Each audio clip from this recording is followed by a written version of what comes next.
Good morning! Ayan, kapipick up nila yung ating nagawa kanina lang. So ngayon, kahit na natapos ang isang order, may gagawin ulit tayo. Tara! Ayan, so ano yung magandang itopic natin ngayon? Ito. Why discipline matters than motivation? Di ba?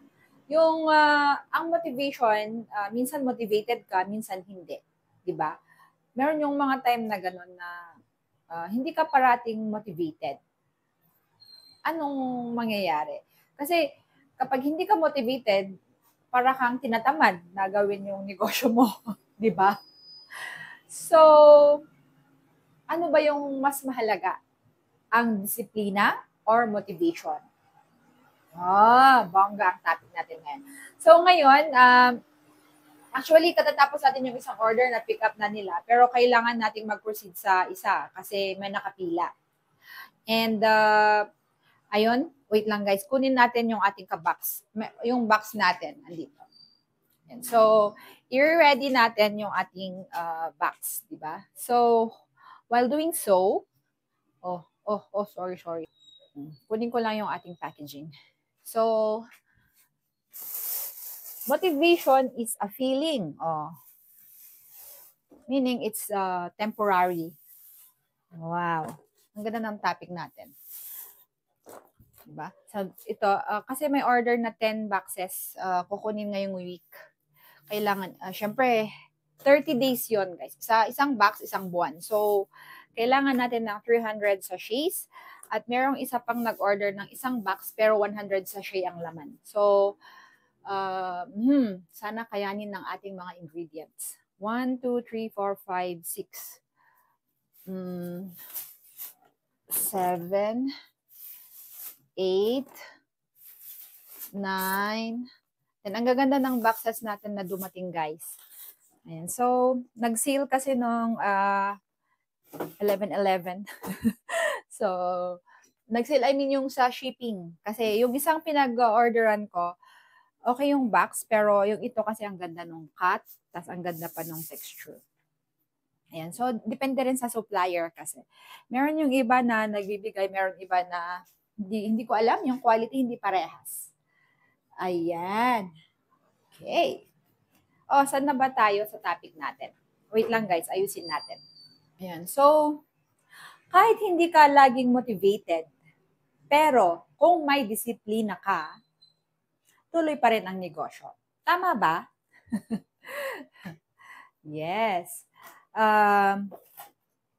Tandaan natin na ang motivation kasi is feeling. Tama? And ang discipline, ano ba yung discipline? Ang disiplina, isa siyang sistema. Ayun. So, magkaiba sila.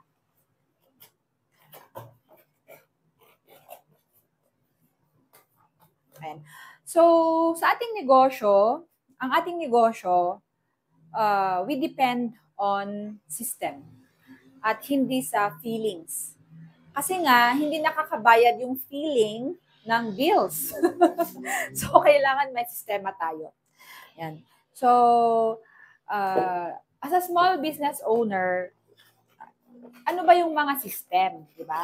Wala pa ako talagang system. Pero yung mga ginagawa natin, matatawag nating system na pwede nating buuin at maging sistema.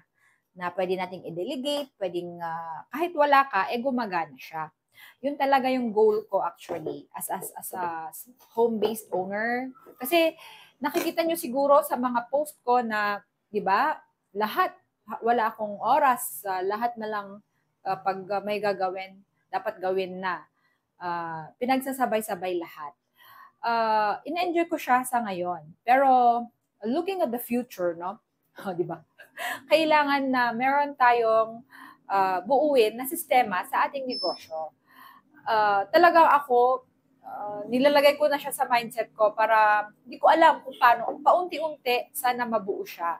Ayan. So, doon ko napagtanto na nung una, motivated ako, excited akong gumawa. Kasi maraming nagme-message, gusto nila, ganun. Pero pag walang, alam mo yun, yung motivation, minsan lumalagpak yan. Minsan wala ka sa mood, di ba? Pero kung wala ka sa mood, paano na yung negosyo? Paano siya aandar? Lalo na mag-isa ako. Ayan.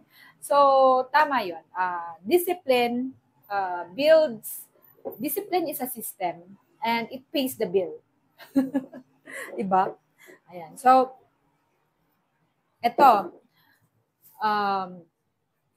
Ano pa? Ano pa yung mga pwede nating pag-usapan? About sa halimbawa tulad nito, dapat mag-rest muna ako kasi okay na,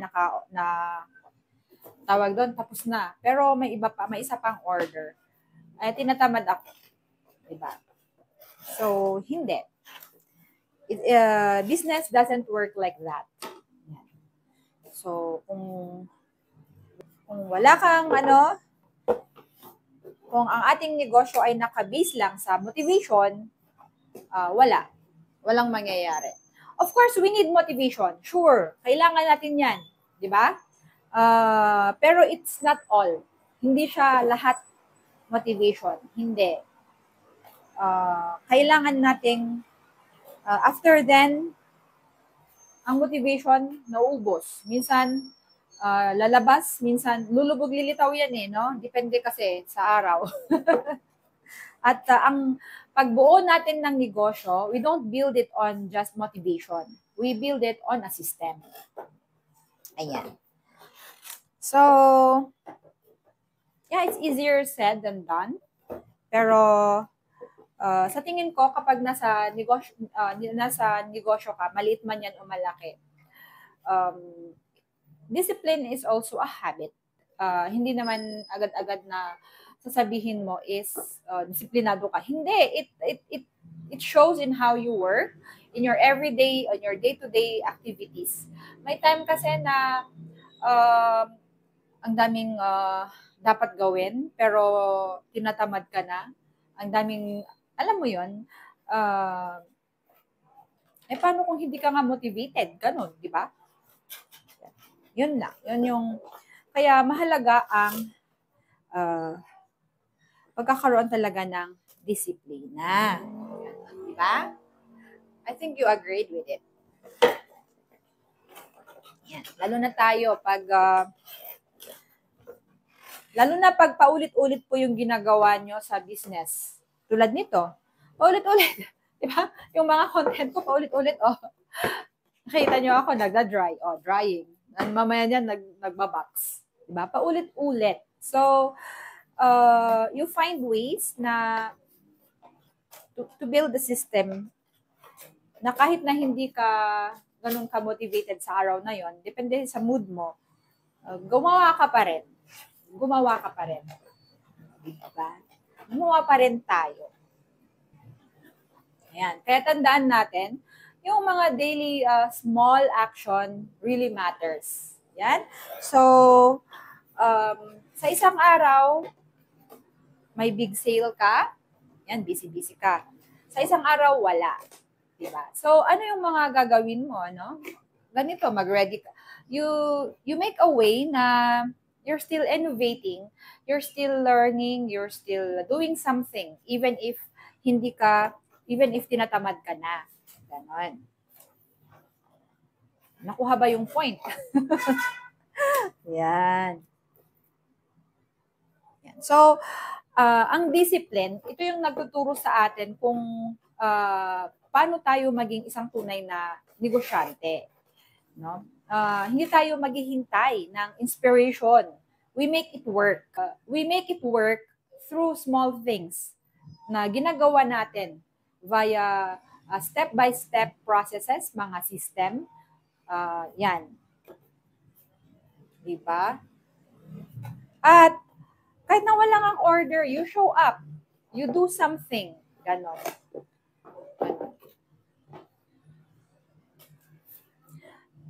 Again, yung isang point na kailangan natin is you don't need to be perfect. Be consistent. Okay? Yung pagiging disiplina naman is hindi kailangan perfecto ka talaga. Kailangan talaga lang na daily, whatever your mood is, things needs to be done. And you should be there. You should show up. You should do something. Yan. So, yung mga ganong habit at discipline, yun yung talagang magliligtas sa yung negosyo mo. Bubuhay sa yung negosyo. Ayan. So, looking back, kapag siguro hindi ko rin to tinuloy, dahil nga hindi ko siya feel, siguro, wala ako ngayon, di ba? Hindi ako nagko-content ngayon. So ngayon, we build our discipline so that our future self will thank us later.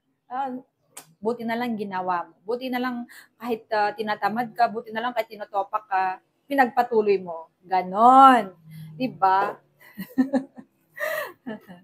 So, ang discipline, para siyang compound interest dun sa bangko.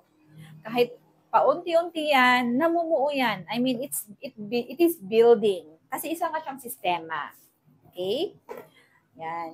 Ako, wala akong knowledge about sa food processing business.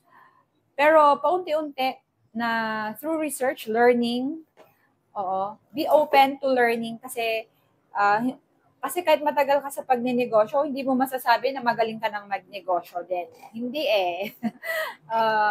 You're still learning. You're learning.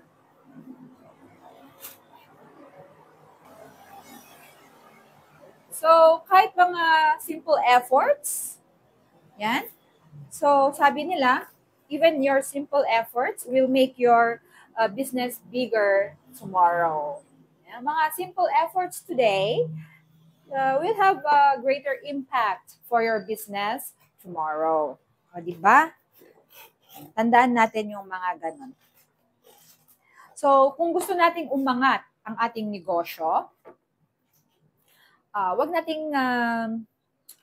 nating habulin ang motivation. Ang una nating gawin ngayon is to build our discipline. Mahirap. Mahirap, pero kaya natin yan. Lalo na if we have that dream, we have the vision for our self, sa pamilya natin, sa business natin.